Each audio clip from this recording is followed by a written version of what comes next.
Excellencies, ladies and gentlemen, dear friends, thank you so much for being here on a 19th of November event in IPI. It is really a pleasure to welcome you today for this event called Beyond 2019, the Future of Drug Policies and the Lessons Learned. We are honored to co-host this event with the International Drug Policy Consortium, IDPC, and the Social Science Research Council, SSRC. Today, we are very pleased to welcome an esteemed group of experts. The biographies of all the speakers are available in the room, as well as the list of all of you here in the audience. Thank you for coming. Before opening the floor, I would like to briefly set the context for today's discussion. As many of you know, in 2009, member states agreed to a plan of action which contained the targets that by 2019, the world would significantly reduce illicit cultivation, production, trafficking, and use of illegal drugs. Today's discussion will focus on evaluating if the current strategy has worked, and if it hasn't, to understand why. Why haven't these targets been met? You may be wondering, why are we meeting in New York if the center of this discussion will be in Vienna? Well, New York has been playing an important role over the years. In 2016, we convened the UNGAS, and the Interagency Center is here in New York, as well as the Center for Sustainable Development. So New York has a role. The question is how the different headquarters are going to be able to input in the process for the next outcome, for the next 10 years. I wonder also, since we have the 2030 agenda in place, what would a strategy on the world drug problem look like if it's aligned with the Sustainable Development Goals and with the values such as leaving no one behind and putting people first? These are all questions to our esteemed speakers. But first of all, we would like to welcome His Excellency Dominique Favre, Deputy Permanent Representative of the Permanent Mission of Switzerland. He will be delivering opening remarks. Mr. Favre led the Sustainable Development Department at the Swiss mission before his new post as DPR. Excellency, you have the floor. Thank you very much. Thank you very much for this organization, and thanks to all of you for being here. It is really an important moment, first of all, to have all your three organizations here, so numerous people, and to try to have a dialogue and a discussion on what comes beyond 2019 ahead of all what is expecting us in Vienna next year. More than 2 years have passed since the General Assembly's special session on drugs debated here in New York on various aspects of drug policy. UNGAS was a crucial step in making drug policy shift towards a greater focus on health and human rights. We are delighted to observe that this new direction appears now to be an integral part of all reflections in this area. The Secretary General of the United Nations, Mr. Antonio Guterres, has highlighted this new approach most notably during his speech at the opening of the 37th session of the Human Rights Council. He said, and I quote, "Outdated law enforcement only approaches to drug control have fueled violence and human rights abuses and failed to decrease illicit drug use and supply." I couldn't agree more with him. This fact was also brilliantly pointed out in the recent report, Taking Stock, a Decade of Drug Policy, issued by the International Drug Policy Consortium. An open and constructive dialogue on drug policy has taken place between states since the last UNGAS. I'm thinking at the series of international intersessional meetings organized and facilitated by the Commission on Narcotic Drugs. Those meetings helped member states to present and compare the different approaches and measures already undertaken with a view to applying the practical recommendations set forth in the UNGAS outcome document. As you know, since the 90s, Switzerland has been taking a fourth-pronged approach that combines prevention, treatment, harm reduction and law enforcement. Open drug scenes in our country have now disappeared, and this approach has enabled us to come up with innovative methods to reduce the health and social harms for drug users. It also marked the beginning of a new era whereby drug addiction was seen as an illness. Following the UNGAS outcome document advocating for drug policies based on health and human rights, Switzerland developed a new national strategy on addiction, 2017-2024. This new strategy focuses in particular on the quality of life and health. Those topics are at the heart of the different activities, such as counseling, targeted treatment, and special consideration for vulnerable groups laid out in the strategy. This approach to drug policy also means reflecting at the international level on the issue of access to medicine. We cannot condone that thousands of people are forced to suffer pain without any type of relief, including palliative care, although efficient and inexpensive treatments are available. To get back to a positive note, another aspect I would like to highlight is the creation by UNODC of an expert working group tasked with improving the collection of statistical data on illicit drugs. In this context, let me commend the excellent report called Aligning Agendas, presented by the IPI, where it is explained how important it is to link data collection on drugs to the SDG agenda. Indeed, only reliable and comparable data on all dimensions concerning the world drug problem can ensure that effective policies are put in place. This inclusive approach should guide us as we prepare for next year's ministerial debate, when we will take stock of the commitments made in 2009 and consider the path beyond March 2019. That is why it is essential to continue such open and constructive dialogue between states, UN entities, academia, and the civil society. This is also why I particularly thank you all for the organization of and for your participation at this event. Thank you very much. Thank you. Thank you very much for sharing Switzerland's experience as well as your role in the international sphere. We thank you very much. Now it's time to listen to our panel.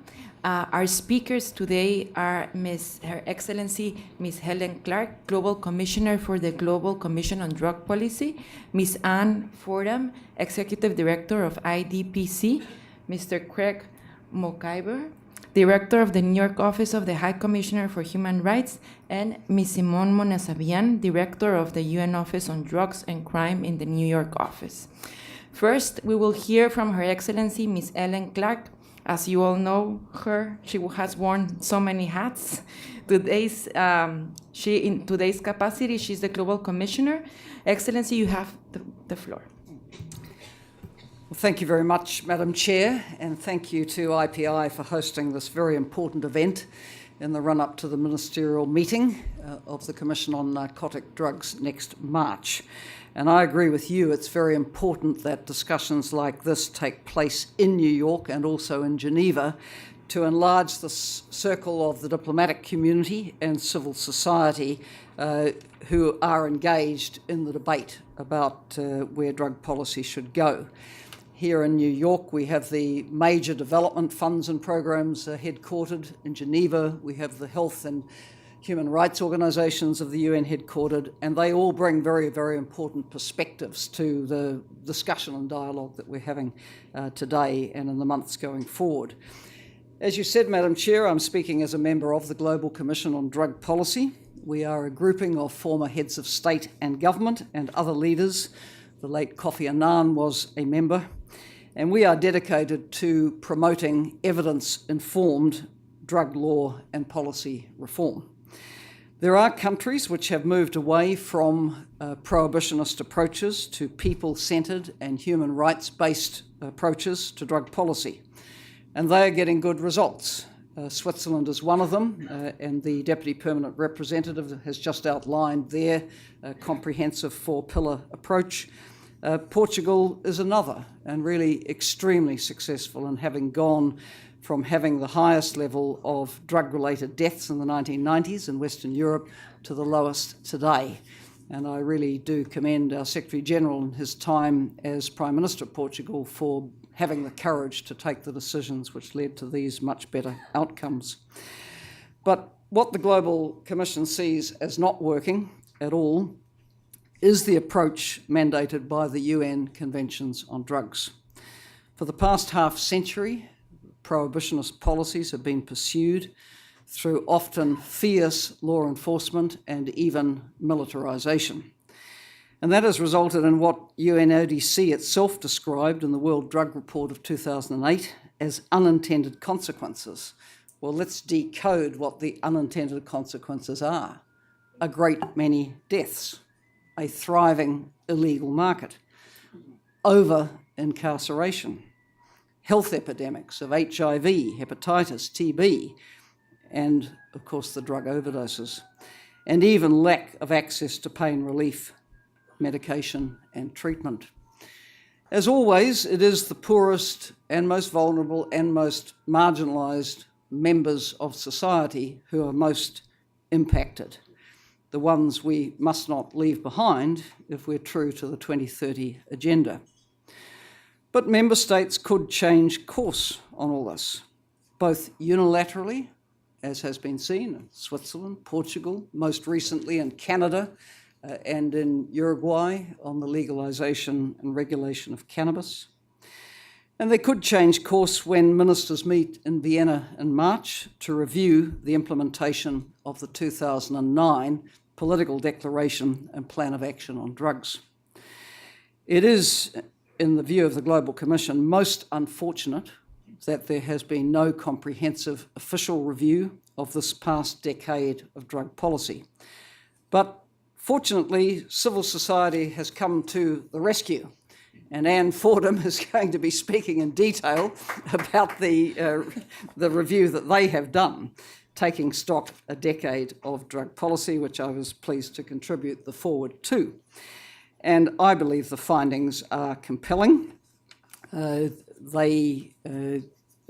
Political Declaration of 2009 not only set out to reduce significantly the following things, it actually had a target date of 2019 for states to eliminate or reduce significantly and measurably illicit cultivation, production, trafficking, and use of internationally controlled substances. The short story, and Anne will have the longer story, is none of that has happened. Since 2009, opium production is up 130%, not eliminated or significantly reduced. Coca, up by 34%. Drug use, up 31% between 2011 and 16. Drug-related deaths have soared, an estimated 450,000 in 2015 alone. There is mass incarceration. 1 in 5 of the world's 10 million prisoners are there for drug-related offences, and they are mostly for minor, non-violent possession offences. And drug violence has spiralled.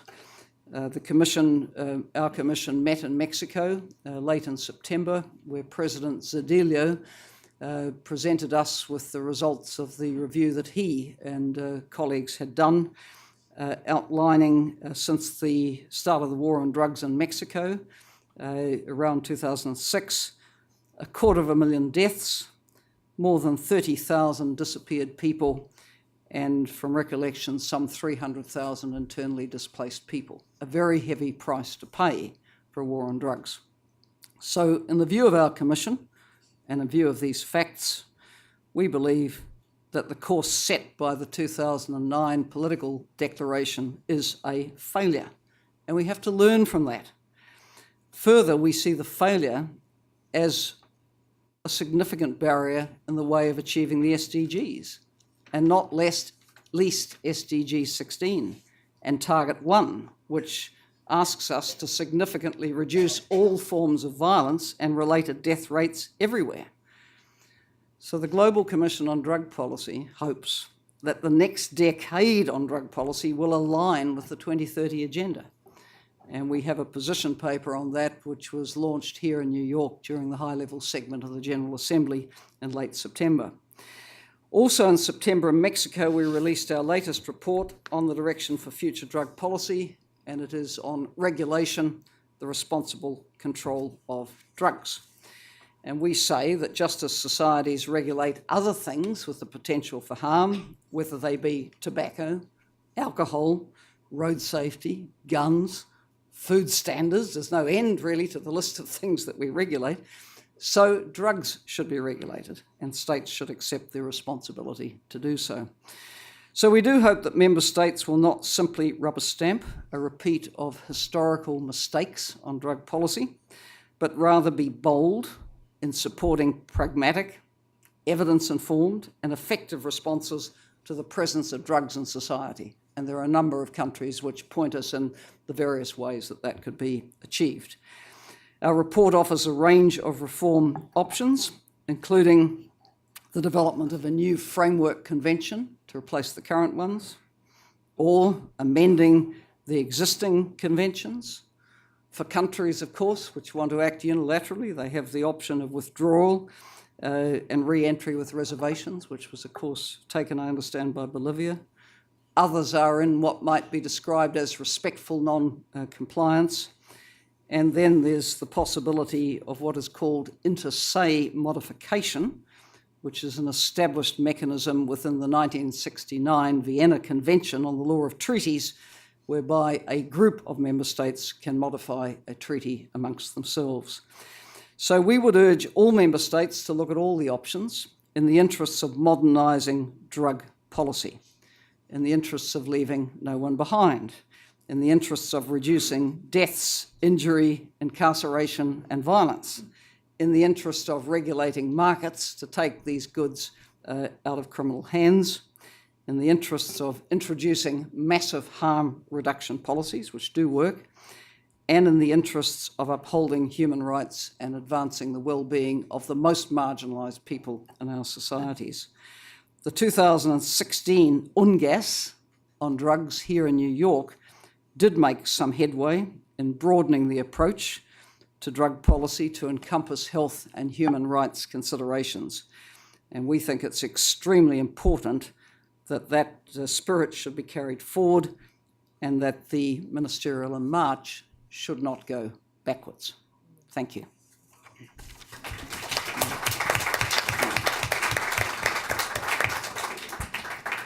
Thank you so much. And also thank you for pinpointing that in 2009, it was not only to reduce significantly, but to actually eliminate.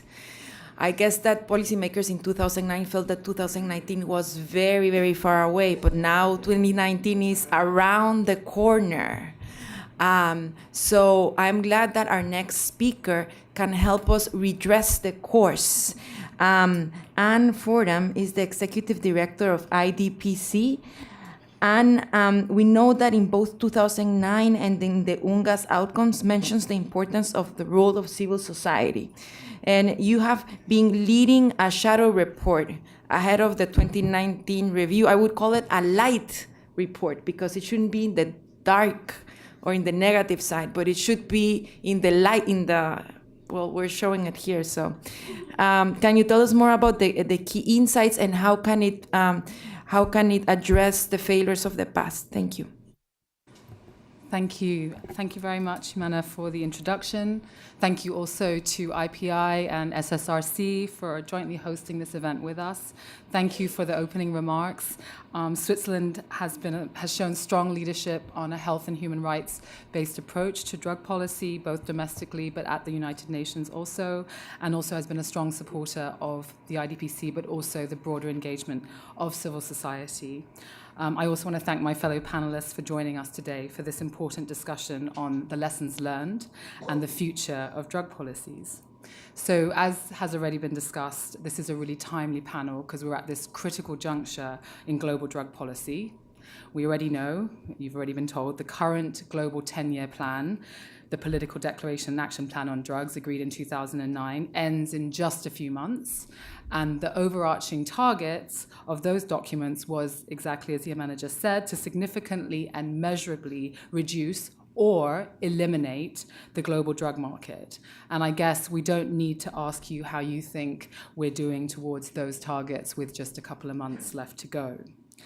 It is really important, as it has ever been, to genuinely reflect on and take into account the lessons learned in the implementation of drug control. It is unfortunate that all too often policymakers in this area have failed to acknowledge the impact of drug policies on the ground, the failure of such policies to achieve the stated aims of drug market elimination or even a reduction. The need to take stock at this juncture is also especially critical given the rapidly changing drug market and the huge changes that have happened, which Helen also spoke about, in policy developments since 2009. The drug market's become more complex, with changing patterns of trafficking and production, and also changing routes of production and trafficking, the rise of online markets, and new types of drugs and patterns of drug use. The division between production, trafficking, and consumption countries has also become increasingly blurred. And in the meantime, local and national drug policies have changed dramatically, with some countries moving further towards a harm reduction approach, decriminalization of drug use, and even regulated markets for certain substances, while other countries, unfortunately, have escalated punitive policies. So at the CND, the Commission on Narcotic Drugs in Vienna, in Resolution 60/1, that was almost 2 years ago, member states agreed to take stock of the implementation of commitments made to jointly address and counter the world drug problem, in particular in light of the 2009 target date. However, as Helen mentioned, there has been no formal review process established to systematically take stock by member states or by the UN Office of Drugs and Crime. So yes, that's where we come in as a contribution towards this critical discussion of taking stock. And in the absence of a comprehensive review process, we have produced a civil society shadow report that reviews progress towards the goals that were stated in 2009. But also we wanted to look at whether and how the implementation of the political declaration has contributed to the broader priorities of the United Nations of protecting human rights, of advancing peace and security, and of promoting development. And finally, the last section of our report offers recommendations for new goals and metrics for the next decade on drug control, focusing on the implementation of the UNGAS outcome document, but also with a strong link to the SDGs. And that also links to the important work that our partners at IPI and SSRC have done.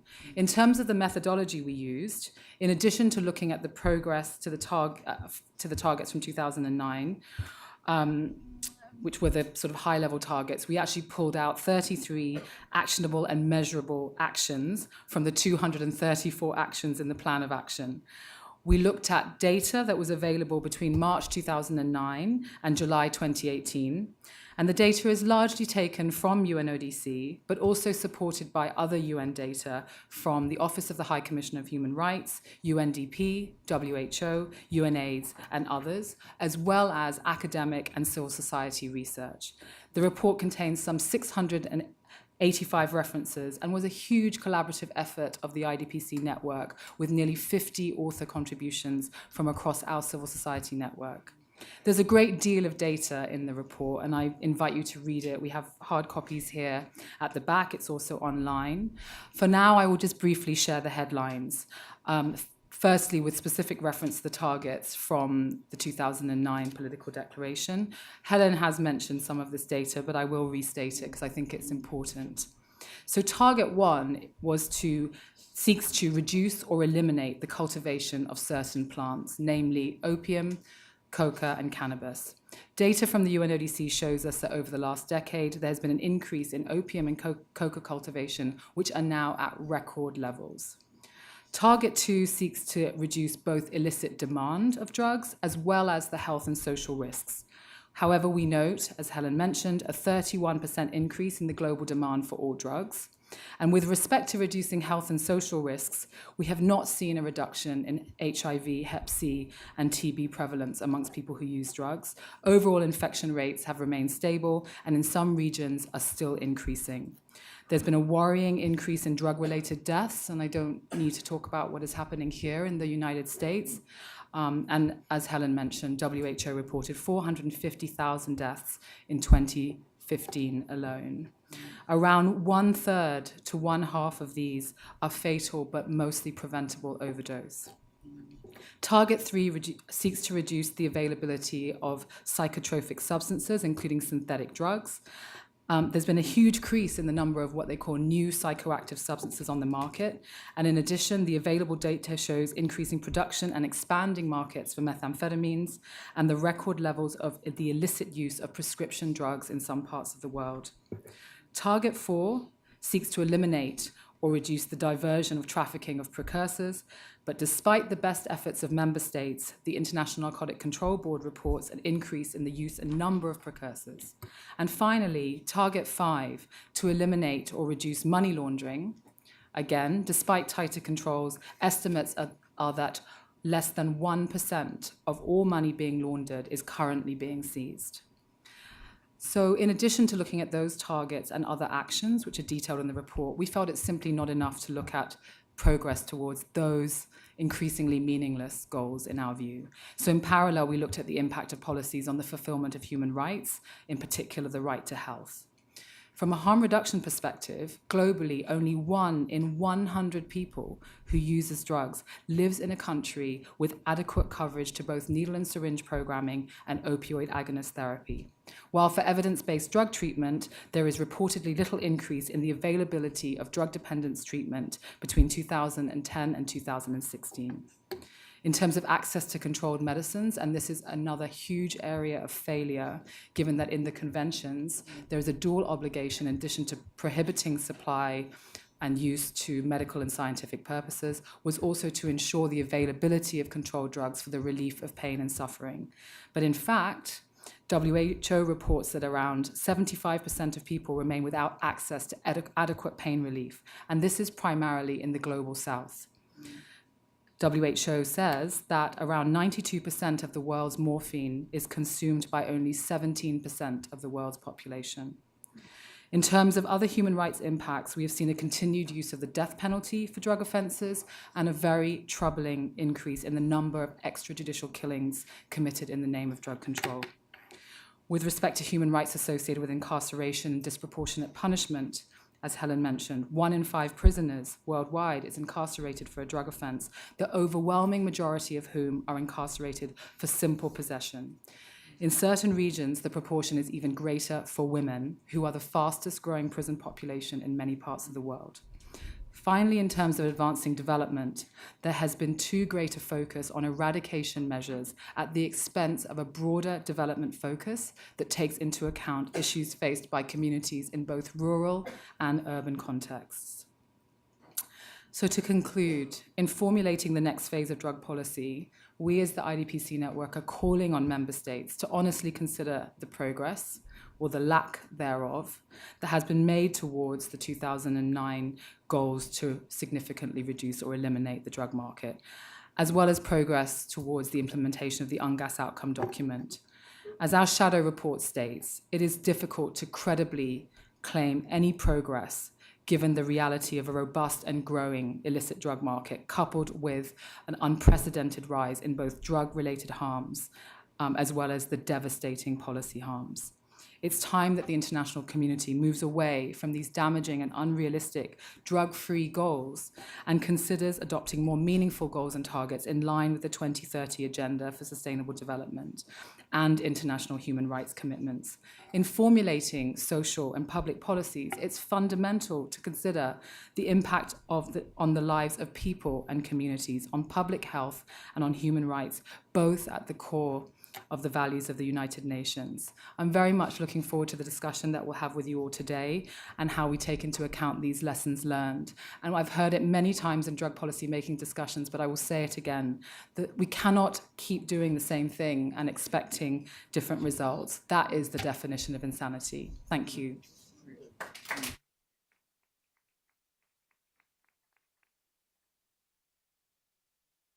Thank you, and I heard from your presentation that 2019 could provide a meaningful turning point on this discussion. I think that we should all take very seriously what you've mentioned and in depth. Thank you so much for producing this report and sharing it with us this afternoon. Next, we turn to Mr. Craig McIver, Director of the New York Office for the High Commissioner for Human Rights. Craig, linking drug policies with human rights has been a complex task, to say the least. What are your views for the next decade of action on the world drug problem? Thank you very much, Chair. To say the least, indeed, it has been a complex task, and I think one in which we have failed miserably to make those necessary linkages. There's a time with a lot of diplomats in the room, and we say hello to you all, Excellencies, but I'm going to, with that, dispense with the diplomatic nuance that usually accompanies conversations here around the United Nations in New York to say that the so-called war on drugs and all of its cousins, various approaches based upon prohibition, have been an unmitigated catastrophe for human rights all around the planet. This has been called one of those situations where the cure is far more deadly than the disease, and I think that's been proven to be true. Literally, as we're speaking, people are being cut down in the streets simply for suspicion of being involved with drugs. People are being abducted and disappeared and tortured and abused in mandatory treatment facilities around the world. And millions are languishing in prisons for nonviolent drug offenses. Disproportionately, those people are poor and minorities in the countries in which they have been arrested, and they and their families and their dependents are cast into a spiral of hopelessness that continues often across generations. Many are denied their right to health care, and when you add to this the knowledge, as the data shows us, that prison actually increases the risk of spreading of tuberculosis and HIV, other infectious diseases, and actually increases drug abuse, you have to ask yourself how we got on this road. And even without prison, criminalization leads to stigmatization that affects a broad range of civil, political, economic, social, and cultural rights. There is clear evidence now of how human rights have been entirely ignored in the dominant approach to drug policy. Detention in prison, for example, are supposed to be extreme measures under international human rights law because they have such a direct impact on a broad range of internationally guaranteed human rights, liberty and security of the person being the most obvious right which is compromised, but a whole range of others. And that's why the international human rights regime says that this is supposed to be exceptional. It's supposed to meet very high tests before you decide to lock somebody up as a solution of reasonableness, of proportionality, of non-discrimination, and of necessity. Necessity, which is an easy one to break because there are non-custodial measures and non-criminal approaches to all of these questions. Discrimination clearly violated in this approach as well. Ethnic minorities are disproportionately targeted by drug laws and by drug law enforcement. Whole communities and multiple generations have been affected in this way. Here in New York City, African Americans use drugs at about the same rate as other communities, white Americans, if you'll call them that, but they're 11 times more likely to be prosecuted for drug offenses. To give you an example of how discrimination plays into this, women are in prison for drug crimes more than for any other category of crimes. And children are still being locked up and denied harm reduction treatment in spite of the prohibition of these kinds of approaches in the Convention on the Rights of the Child, which has been ratified by every country in the world except for one. And of course, we know that drug penalties are often disproportionate. Small-scale street corner sellers often get longer sentences than convicted murderers in some countries. There are so-called three-strike laws where offenders with no history of violence or crimes against persons or property end up locked up for 25 years or more. And many low-level offenders are given life imprisonment without parole. And even now, in the 21st century, human beings are being put to death through capital punishment merely for drug offenses. In the meantime, we know the impact on indigenous peoples who are denied the use of their traditional plants for medical and cultural purposes, on small farmers who are denied alternative incomes and livelihoods, and on urban youth who are denied alternative income due to institutionalized racism and then targeted for abuse and arrest and detention and dehumanization under drug laws. But on top of all of this is the problem of the diversion of public resources. Trillions of dollars across the globe have been diverted away from addressing the root causes of drug abuse, the root causes of production, of distribution, of consumption. Those root causes like discrimination, like the denial of economic and social rights, work and housing and healthcare and social security. Instead of funding those root causes of drug abuse, the money has gone into a failed policy approach. But the dominant approach is also, at the same time, as we have heard from other speakers, self-defeating. It actually fuels the business model of criminal organizations, creates perverse incentives for private prison companies, for militarization of police and security forces. And thanks to blind prohibition over many, many decades now, drug lords and criminal organizations now rival the power of states in some areas. And here's the most remarkable thing. None of this has resulted in reducing supply or demand for drugs. Judged against its own objectives, it has been an unmitigated failure, and yet it continues. It makes you think of the first law of holes. The first law of holes says when you're digging and you're in a hole and you don't know how to get out, the first thing you do is stop digging. We need a real shift in policy. So it's time for a fundamental change, not mitigation, not balance, but an entirely new approach based on the twin pillars of good policy. On the first hand, evidence of what's really happening and what actually works, and secondly, values like human rights and equality, international law, public health. We need to do this, I think, to break down the concrete silos that have been built up between the drug control program at the international level on the one hand and the human rights program and health programs on the other. We need to have a good, honest look at the three principal drug control treaties to see how we can imagine implementation or revision in accordance with human rights obligations. We need to identify and address all of the human rights risks that are associated with these enforcement approaches to drugs. And then we need to flip the script. We need to entirely reverse the paradigm and take prohibition and enforcement out of the center of the paradigm and to replace it with human rights, public health, and evidence-based policies. Thank you.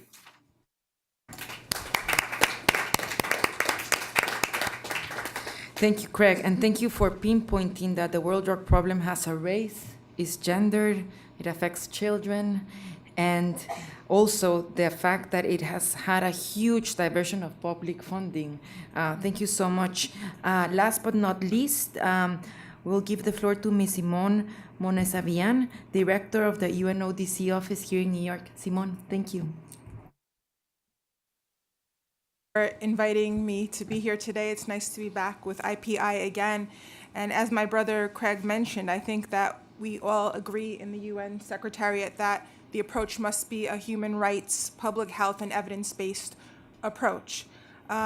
And I think that these are things that the Global Commission has been calling for and IDPC have also been calling for, and I'm glad to see that there's enough of a focus on that. The problem, of course, is that the words are not met by actions.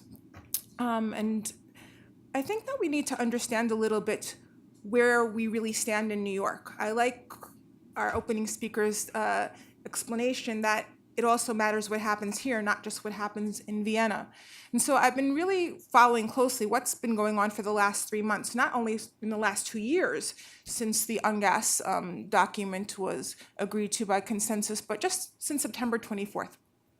So we saw on the 24th of September, 131 countries sign President Trump's global compact on the drug control, on global call on drug control, on the world drug problem. And by signing that compact, all of these 130 countries during this summit said they would do the following 4 things. And I think it's important to understand what they all committed to do. 1 is to reduce demand for illicit drugs. 2 is to expand treatment efforts. 3 is to strengthen international cooperation across judicial, law enforcement, and health sectors. And 4 is to cut off the supply of illicit drugs by stopping their production, whether through cultivation or manufacture, and flows across borders. they also went further than that. They said that all of their national action plans would be based on these 4 priorities. And they added that they believed that on the relevance of the 3 drug control conventions and reaffirmed the primacy of the Commission on Narcotic Drugs, right? This is what 130 countries in New York, not in Vienna, agreed to do. And so we have to understand that when we talk about how to go about changing the paradigm. But it wasn't only on September 24th that we saw this. On October 4th, which is when the 3rd Committee of the General Assembly has the annual item on drug control and crime prevention, and about 70 countries spoke, or 60 or 70, I don't remember exactly, which also goes to show you that a lot of them didn't speak, right? What did they say? Well, the EU said, in terms of what happens in Vienna next year in March, we don't want to see any new outcome document. We don't want to see anything other than implementation of the UNGAS document, right? What did the African group said?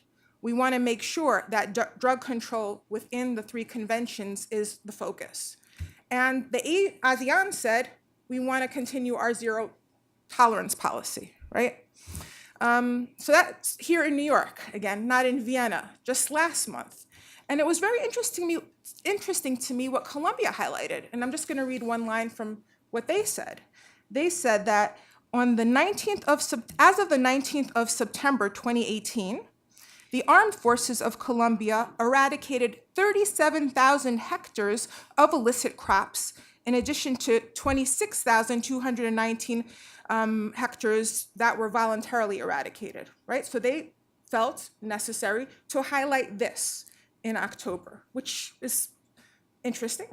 And then what did we see happen this morning in the 3rd Committee of the General Assembly? Mexico every year has an omnibus drugs resolution that is adopted by consensus. We've seen recently in some of the other resolutions this year, things going to a vote in the 3rd Committee, which we haven't seen in the past, but this resolution has always been by consensus. And 4 new things were proposed by Mexico in the zero draft that did not make it into the final draft that was adopted this morning. One was a reference to harm reduction. The member states who agreed on this resolution by consensus as their Bible as to how to deal with drugs, drug control, drug prevention, no to the harm reduction reference. What else did they say no to? No to the reference to decriminalization. No to further oversight by the President of the General Assembly or the General Assembly in terms of follow-up. And finally, no to this. And Mexico suggested that UNODC be invited to compile all drug policy reforms and innovative programs recently implemented, including regulation. And again, this was not agreed to by the member states, not the UN agencies, by the member states. So really, in terms of what Craig and myself and Ninen from UNAIDS, who I see in the audience, are constrained with doing is following what the member states have put before us. That is quite different than some of the things my friends in IDPC and the Global Commission are saying, but also where there is similarity, I think there's a lot more to do in terms of proportionality of criminal justice responses, in terms of health, in terms of access to pain medication, and in terms of a human rights-based approach. I think that there is a lot of consensus on that we can really focus on instead of the polarized views on drugs that were in these 4 paragraphs. Now, of course, UNODC has been working on harm reduction, whether you call it harm reduction or not, longer than any other UN agency. And I remember in 2006, I can say this now because it's a long time ago, we were sitting with one of the drug czars, and I won't say of what country, our USG, and our USG was being told by this drug czar, you cannot have a publication on harm reduction anymore. It's just outrageous, and we'll pull our funding if you do this again. And I remember our USG saying at the time, well, I don't want the blood of people on my hand, pull your money then. And we call that country's bluff, and they didn't pull the money out. But this is what we're faced with here. And so let me just say that what we're going to see in March probably is going to be a reaffirmation, and you say this in your IDPC introduction, Madam Clark, we're going to see a reaffirmation of the UNGAS 2016 document. And what we hope we don't see, which is what Ms. Clark said, and I agree with totally, is a backlash. And there is danger for that if we're not careful. And so that is a great concern. And some of the things that Craig talked about show that there already is a little bit of a backlash in terms of death penalty now being applied in countries that may have had it on the books but weren't actively applying it, and who are very proud to apply it instead of quietly applying it as they may have in the past in other countries. So what has UNODC been doing under this framework or this prevailing sentiment of member states who feel this way both in New York and in Vienna, right? Because in the past, people thought, well, maybe it's different in Vienna. They're in their own cocoon there. They don't see the reality of broader politics. But we see in New York, things are the same here. So we've been working to support member states in terms of helping them with focusing on health, and human rights-based approach, sustainable development and rule of law approach, providing technical assistance, and in particular, assistance in collecting data in a reliable and scientific evidence-based way, something that we find quite lacking. Data being collected, be it for compulsory treatment, which is something we don't want to see, or treatment in general, or deaths related to drugs directly or indirectly. We don't see good figures on that. One of the things that we've been doing is increasing our collaboration with other UN agencies, particularly something very important that we've just released with WHO on treatment and care for people with drug use disorders in contact with criminal justice systems and alternatives to conviction or punishment. This is becoming increasingly more well received by member states who may not have been as familiar with this as we would have liked, and so that has been quite useful. As we reported in the 2018 World Drug Report, production of different drug types has reached record levels. Our colleagues have said that already. And nevertheless, the number of problem drug users, around 31 million, while increasing with the global population, has not risen in step with production. The number of deaths due to drug use, both directly as a result of overdoses and indirectly as attributable to HIV and other diseases, is considerable and is a preventable tragedy. We say that the increase has been 7.2% increase since between 2010 and 2016 in terms of drug deaths that are directly or indirectly the cause of, be it overdose, which would be directly or indirectly, maybe because somebody has died from HIV/AIDS while they initially contracted the AIDS from needle injection. We give a figure of 7.2% increase, and I see that in the IDPC report, the figure that they give is 145% increase. I know that there's been some discussion with IDPC to talk about how they are putting that figure together and they're reviewing it, but I think you also have to be very careful about how you pick these figures.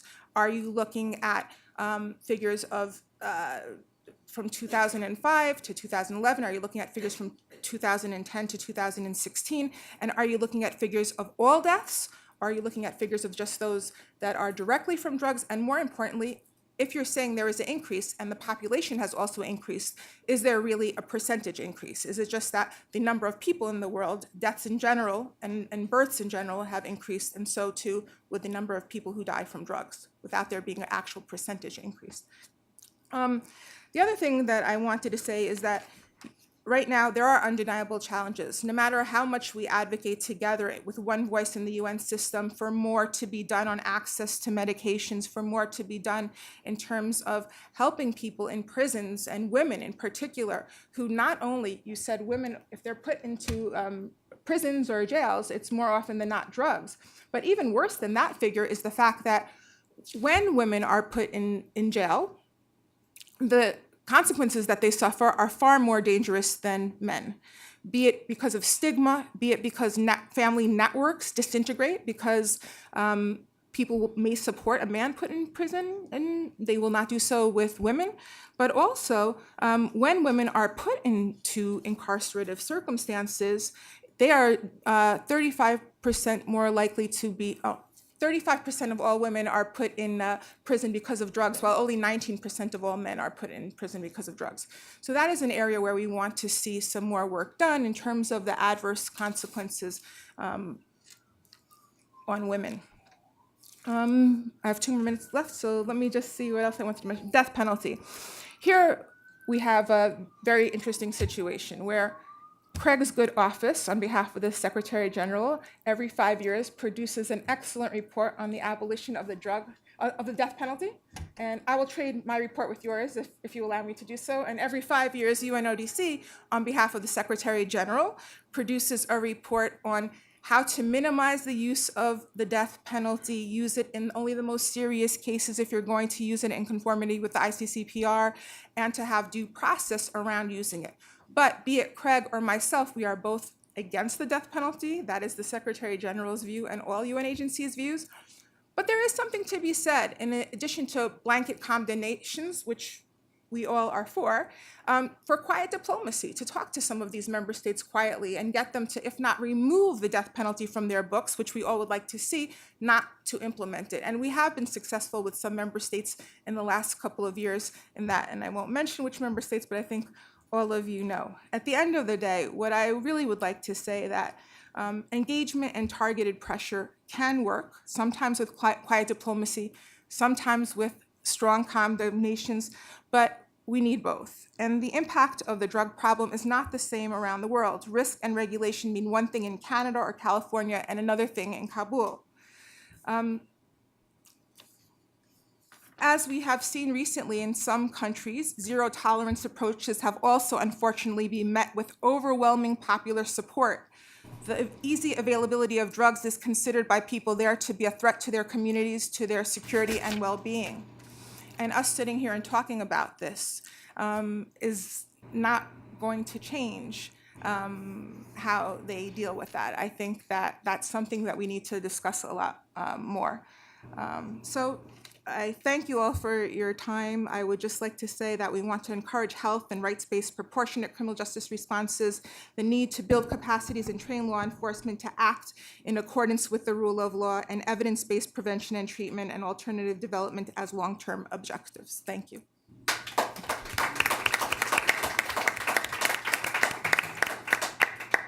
Thank you very much. I understand, and thank you for bringing up that there's been significant pushback and possibly backlash from several member states, and that is a reality that we also have to understand when we go into 2019 review process. But I also heard from you that pressure from civil society and from member states that are committed to an alternative approach is also important. And it seems that this is the moment to do it. This is the moment to turn the pressure on. So I think the events like this one help put pressure on. The event is being webcast and is being in social media, and we really hope we can help become a platform to create that type of pressure. With that, I would like to turn to the audience, and we have about half an hour to have a good discussion. Renata, I think you wanted the floor here in the front.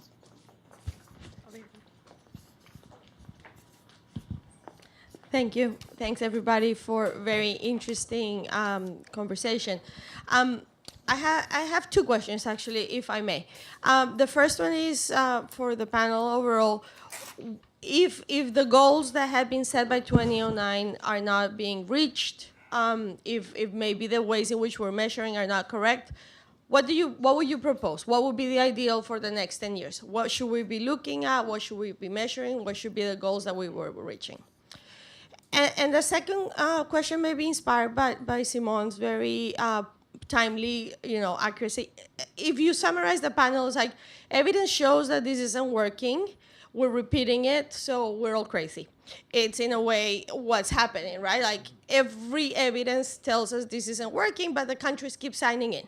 So my question is, are the countries all crazy, or what is happening? What needs to shift so that policy can really be responding to what the evidence is showing us?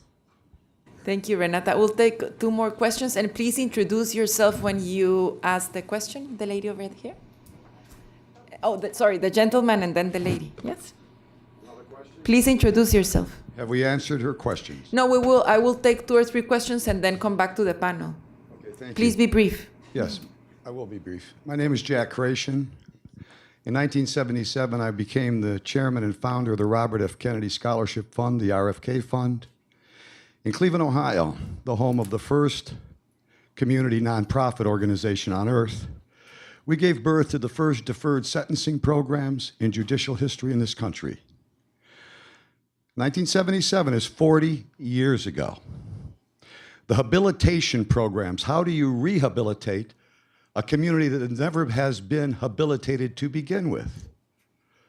Those programs were developed by the Attorneys General of the United States and were very successful. We lowered recidivism statistics. We established the first youth crime task force in American judicial history and in American broadcasting history.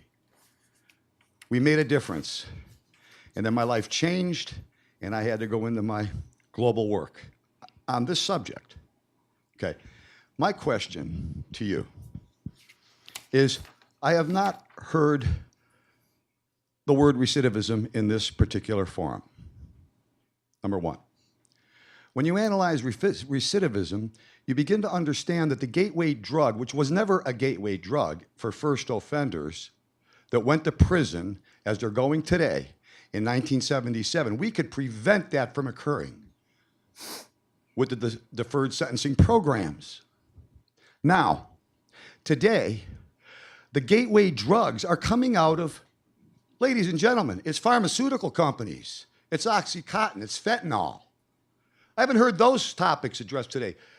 There is a cause that produces a symptom. The symptom that existed in 77 and 78 is the exact same symptom that exists today. The difference is it's $1 trillion a year today times 10 than it was $100 billion in 1977. And everybody is making money across all boards of social, political, law, manufacturing, you name it. The corruption is so deep.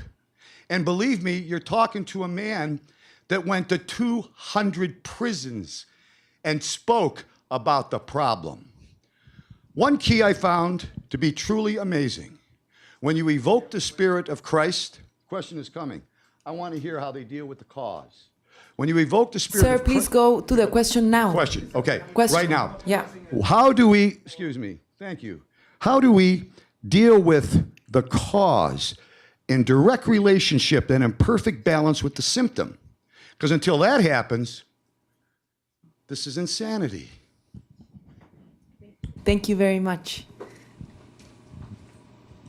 Thank you. I'm Marie-Len Smeets. I work with the UN Department of Political Affairs, the Caribbean team.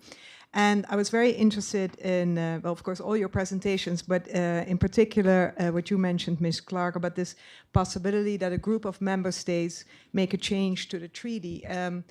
CARICOM member states this past July adopted a resolution where they welcomed a study of the Marijuana Commission of their organization, which recommended the reclassification of marijuana as a controlled substance. And so I'm wondering if this possibility of modifying as a group of member states is something that the UN could, discuss with CARICOM. Thank you. Great. Thank you so much. Let's go to have one more question. And okay, we have questions online as well. Please, Annie, go ahead. Hi, we have viewers watching from all over the world, from Colombia, from South Africa, Serbia, Egypt, and India. So I just wanted to mention that.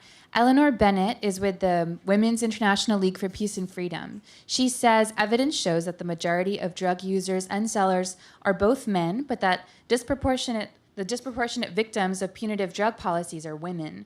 Could the panel please outline potential ways and means to mitigate the issue? Thanks.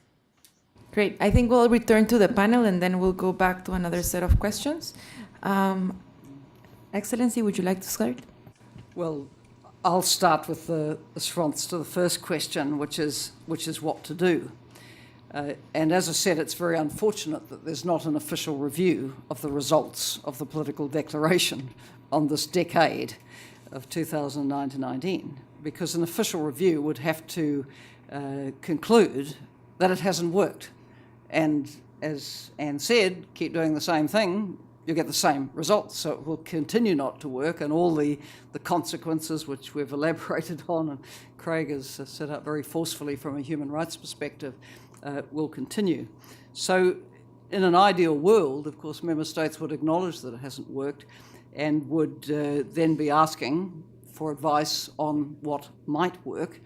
The Global Commission on Drug Policy put a lot of effort into a report on regulation. And by the way, we advocate regulation precisely because drugs aren't safe. But we regulate all sorts of things that are potentially unsafe. States should face up to their responsibility to do that. And ideally, there would be a move towards drafting a new framework convention or amendments.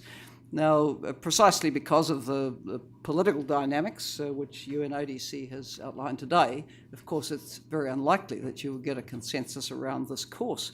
But I have to warn that the impact of that is that more and more member states who become reform-minded will walk away from the international drug control regime. And in my country, we always used to say, if the law was an ass, it brought the law into disrepute. And the same can be said about this approach and the conventions. So they would become increasingly irrelevant to countries that are looking to act on the evidence, looking at what those who have moved away are achieving, the results that they're getting for their people, the health, human rights-based approaches. And as I say, a group of states, could try the inter-se modification procedures.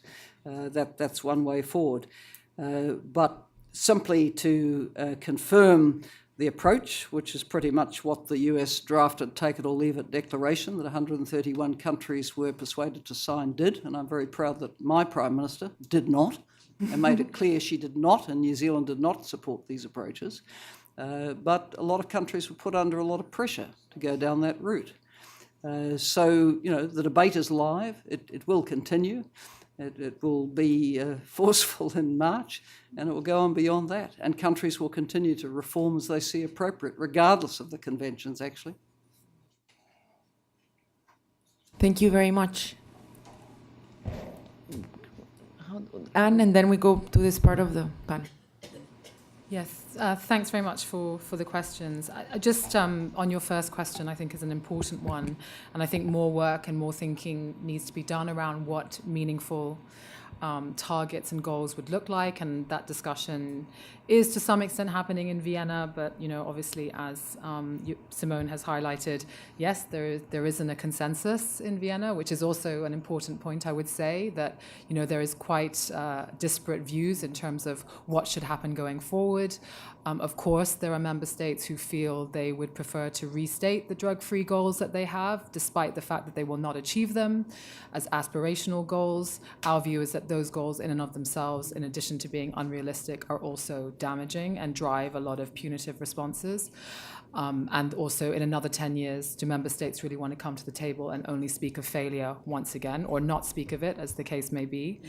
And therefore, there are more progressive countries that do want perhaps not to actually have any goals or targets stated in 2019, but obviously look at data collection efforts and have them much more strongly aligned with the SDGs, with human rights, and with a lot more input from the other parts of the United Nations system. We have been thinking about this for a little while, as have done some work together with other colleagues, also SSRC and IPI have done work on this.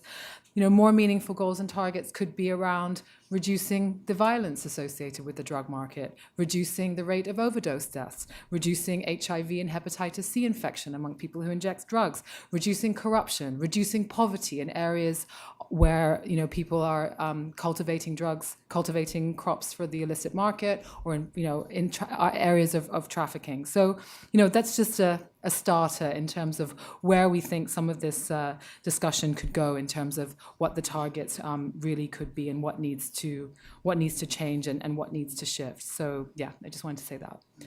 Thank you, Craig, and then Simone, and we want to have a second round of questions.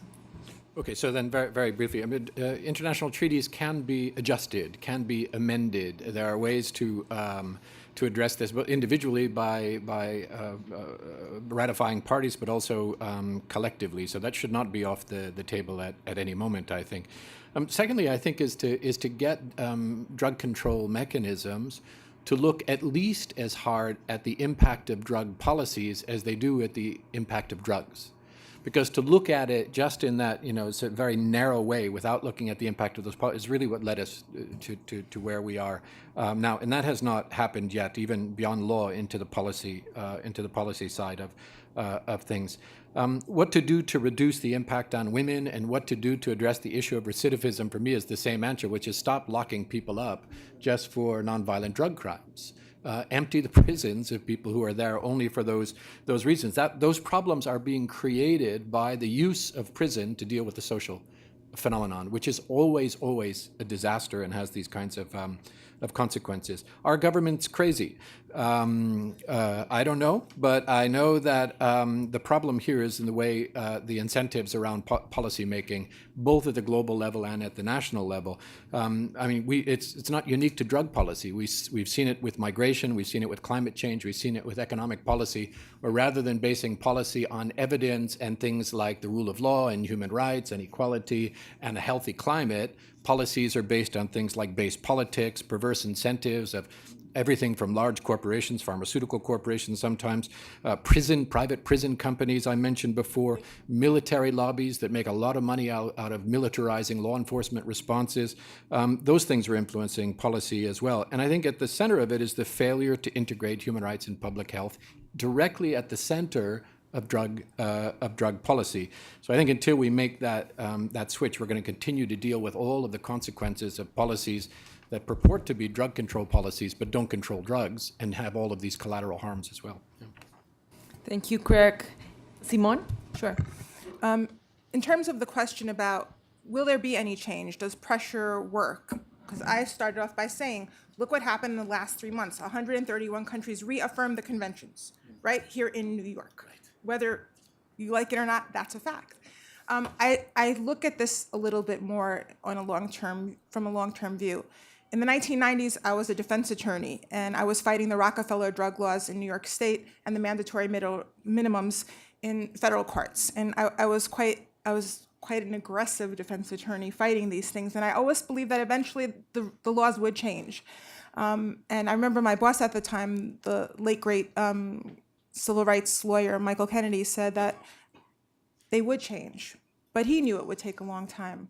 So I think we have to really be realistic as to, do we think these conventions are going to change anytime soon? And I don't think so. And I think that what we have to do is focus on the things that Anne just talked about at the end, which are implementation of the SDGs. And I think by implementing the SDGs right now in a serious manner, putting our money where our mouth is, putting our priorities behind the links between SDG 3 and 5. We had a caller from the web or somebody who called in from the phone and said, what are we really doing about women? Well, unless we look at SDG 3 and 5 together, we're not going to really achieve anything. And one more point on women I'd like to say, which is this. In terms of how we give treatment to women, we really have to think about it a little differently. Most of the women who are arrested and who then wind up incarcerated are also victims of sexual abuse or domestic violence. And the type of drug treatment you provide to people who have suffered from domestic violence or sexual abuse because maybe they were a sex worker and contracted STDs from that or HIV/AIDS from that is very different than the way that we have to address treatment for men in prisons. And I see that not being done, and even the access for women in jail to products of hygiene, as simple as that. We worked with PRI and we talked about the fact that a woman can't have a tampon in a prison is a problem, and she's a drug addict on top of it and has an STD and is a victim of domestic violence. So these are things we need to think about a little bit more closely and work on, and it is fine to discuss conventions all we want, but I just say that maybe 20 years from now, we can discuss that in the way that the Rockefeller drug laws and the mandatory minimums now, because of the pressure of people like all of you in the audience and others who are sitting here, have changed. It takes a long time. Thank you. Second round of questions.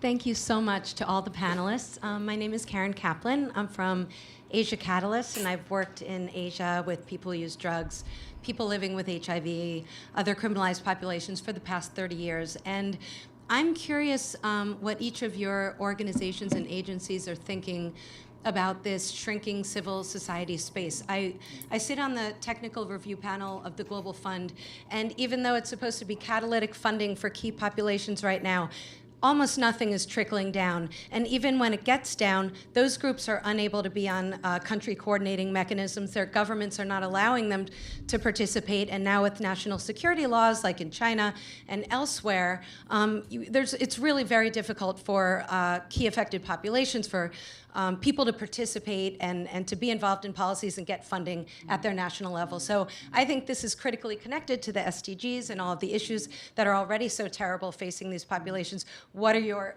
organizations thinking about this and what you'll be doing? Thank you so much. So I have to honor the man in the back who has been waiting, and then the front lady here. I won't be able to take all the questions, but go ahead. Yeah.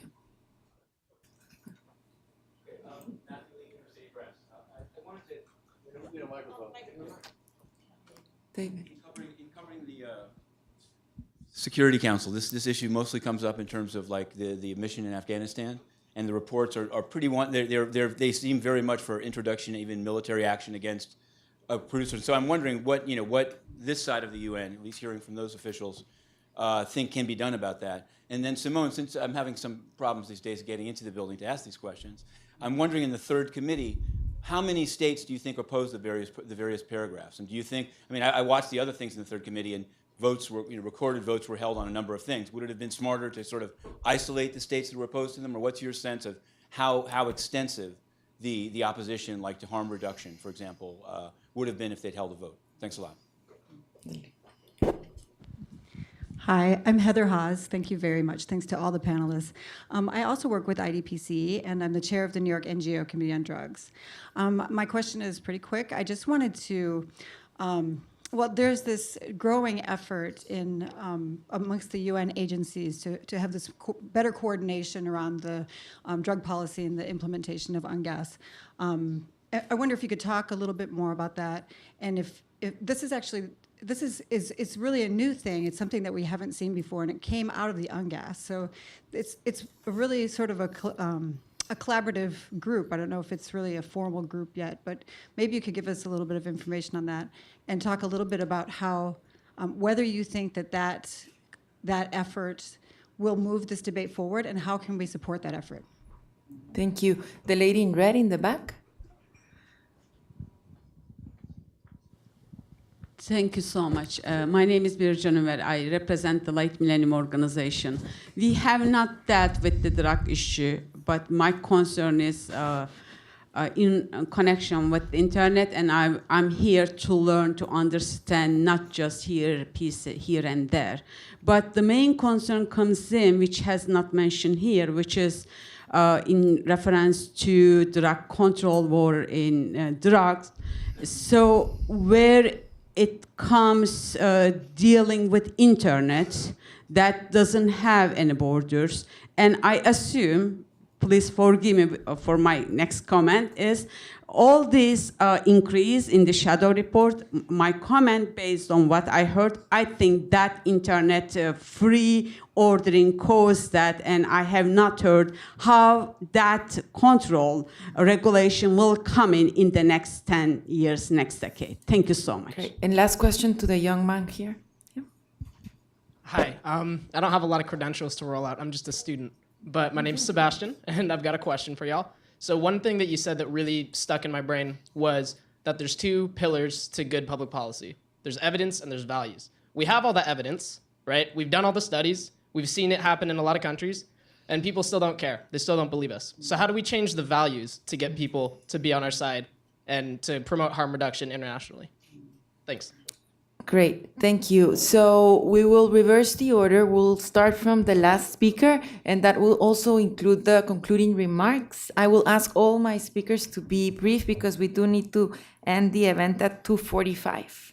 Thank you. I'll just touch on one of the questions, Matthew's question about the Security Council. Since we saw in December 2009, under Burkina Faso's presidency, for the first time, the drug problem being brought into the Security Council with a presidential statement, a PRST, we've seen every year until 2014 focus on that in the Security Council. And then with the war on terror, we saw less focus of it in the Security Council, and now the Council is looking at it again. So I don't think it's just in Afghanistan. Yes, you're right. Before 2009, the focus when it came to drugs was under the UNAMA item in Afghanistan, but through various Security Council members, mostly from West Africa, as well as France and a few others, the drugs have been looked at in terms of container control programs, implementation of the conventions, and a very Security Council way of looking at it. And since I've also been asked to give my final remarks, one thing that I feel very strongly about, just from 25 years dealing with this issue in terms of practice and now policy, much more preferring working in terms of practice than policy, which I find very frustrating, is so little is being done for prisoners. So nobody cares about prison populations. And these people are going to have to come out one day, and these are going to be our neighbors. And if there's one thing I'd like to see more focus in the UN is working with prisoners. It's such a area that is so economically sound to do for so many reasons, for the realpolitik crew who don't care maybe about values, but who do care about dollars, for people who care about security. And I think that the UN agencies here all and the Secretary General are very committed to doing more about it, but I'd like to see member states put their money where their mouth is on that issue and help us, because unless we're going to get funds for that, it's very limited in terms of what we can do more than advocacy. Although there has been some gains made, and we have been able to really reach a number of prisons and hundreds of NGOs to train people in prisons and to treat people in prisons with assistance of NGOs where governments have not had the capacity to do so. Thank you. Thank you so much. Craig? Yeah, there was a very important comment on shrinking civil society space, which I think is that we're seeing everywhere, north, south, east, and west, literally, even sometimes within the United Nations and its mechanisms. And I think that if we're going to find solutions that actually result in adopting good policy, my boss, the High Commissioner for Human Rights, has repeated several times in recent weeks, former head of state, how important it is to have the voices of civil society close to the ground, who know the reality, actually be a part of your decision-making process. That clearly applies to drug policy, where there's been a disconnect between the screams of civil society about the damage that was being caused by these policies on the one hand, and the slow response of policymakers at the national and international level on the other hand. Bringing civil society voices into the tent is essential to success in these matters, and we need to find ways to do that at the national level, at the regional level, and at the global level in United Nations, including that building across the street, just if we're going to be successful, besides being true to our values about participation and so on. Secondly, Matthew, I think, raised a very important issue, which is that, when you mentioned the Afghanistan example, there are many, many others where military are used to address these sorts of questions. And that really goes to the heart of it, because the minute you declare something to be an evil and then declare war on that thing, whether it's a war on drugs or the war on terrorism, whatever the case may be, the presumption becomes that you remove all of your normal thinking about things and you send men with guns out to deal with the problem, mostly men, always guns, and that really is what has happened here. And when you look at what's happening in countries like Afghanistan, other parts of Latin America, and elsewhere with military responses, that's where the war on drugs is literally a war on drugs, which is an absurd concept in the first instance, but the collateral effects of that on people there absolutely devastating. And that's, I think, where good policy choices need to replace these kinds of approaches. The third thing was, if we know what makes good policy, meaning evidence and values together, and that we know we've defined at the international level the values of human rights, of sustainable development, of environmental stewardship, of all of those things that we, of peace, all those things that we care about as basic values, what's happening? Why isn't it a part of policy? And it's because of those silos. It's because there are pressures that always exist to keep your human rights out of my drug control. Keep your human rights out of my peace and security. Keep your human rights out of my development. And this is what results. So it's really time to bring the pieces of the puzzle together and to start taking seriously this idea of policy that's based on evidence and respects our values, especially our values around human rights and public health and equality. Yeah, thank you. Thank you. Thank you very much, Craig. Anne? Thank you.